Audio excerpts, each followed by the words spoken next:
Quand j'étais mariée, j'étais malade et depuis que je suis célibataire, je suis en bonne santé.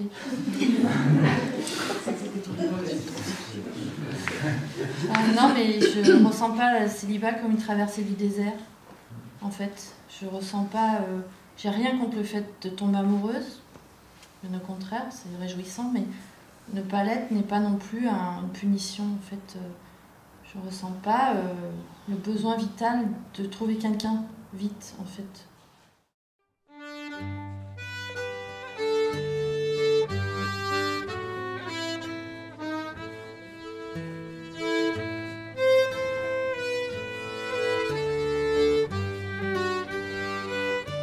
Le résultat d'une alliance ou d'un couple est toujours supérieur à la somme des compétences de chacun.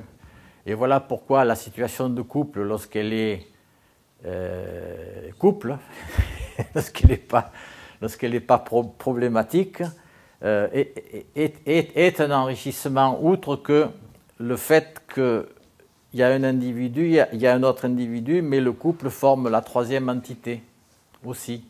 Donc il y a bien quelque chose de plus dans un couple qui marche, qui est un couple en fait, tout simplement, que tout seul. Ce que j'ai découvert, ça tient simplement en 3 mots. Le premier élément qui me semble important, c'est l'autonomie, c'est-à-dire que je suis responsable à 100% de moi-même. Voilà. Et si je reçois un appui, une aide, un complément, c'est la cerise sur le gâteau, disons, c'est mieux, forcément. Mais je ne dépends pas de ça pour être bien moi-même. Le deuxième mot, c'est, j'ai appelé ça solidarité, mais ça peut être empathie, c'est-à-dire que si je suis en couple, c'est pas évidemment pour vivre seulement tout seul en autonomie fermée, mais je suis quand même concerné par l'état de l'autre, et l'autre, bien sûr, si l'autre partage mes 3 piliers, est concerné aussi par mon état, mais ne se sent pas responsable. Encore une fois, attention, c'est pas l'autre qui est responsable de moi, mais ça ne m'empêche pas, étant sensible à son état, de voir qu'est-ce qui peut l'aider à reprendre elle-même le dessus. Je ne vais pas résoudre son problème, mais je vais voir s'il y a une attitude, parfois simplement une présence, c'est suffisant, et surtout une présence empathique permet à la personne qui est en difficulté de se ressaisir. Voilà, la solidarité, et puis c'est l'enrichissement du fait qu'étant 2, on peut réduire les coûts. Quand je parle des coûts, c'est peut-être financier, mais c'est aussi les coûts énergétique ou émotionnel, puisqu'à 2, on peut faire mieux face à certaines épreuves. Voilà. Et le troisième mot, c'est l'authenticité ou la congruence, c'est-à-dire être vrai. Je suis en colère, je suis en colère. Je suis amoureux d'une autre personne, je suis amoureux d'une autre personne. Je suis joyeux, mais c'est d'essayer d'être ce que je suis, parce qu'il n'y a rien de plus difficile, et je pense que je ne suis pas le seul à l'avoir vécu, d'être avec quelqu'un qui boude,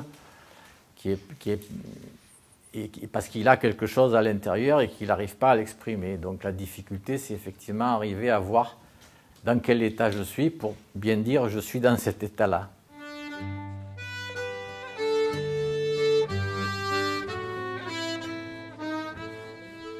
On peut bien se mettre en couple sans être tombé amoureux. Je peux aimer sans être amoureux. L'amour-passion, là, il est sur la liste. C'est un cas particulier qui, effectivement, est à la portée de tout le monde. Enfin, c'est très facile, ça. Rester ensemble lorsque tout va bien, je veux dire, il n'y a aucun mérite, là. Et le jour où j'ai pris conscience qu'en fait, je dépendais de l'autre pour être heureux, ça a été pour moi une grande révélation.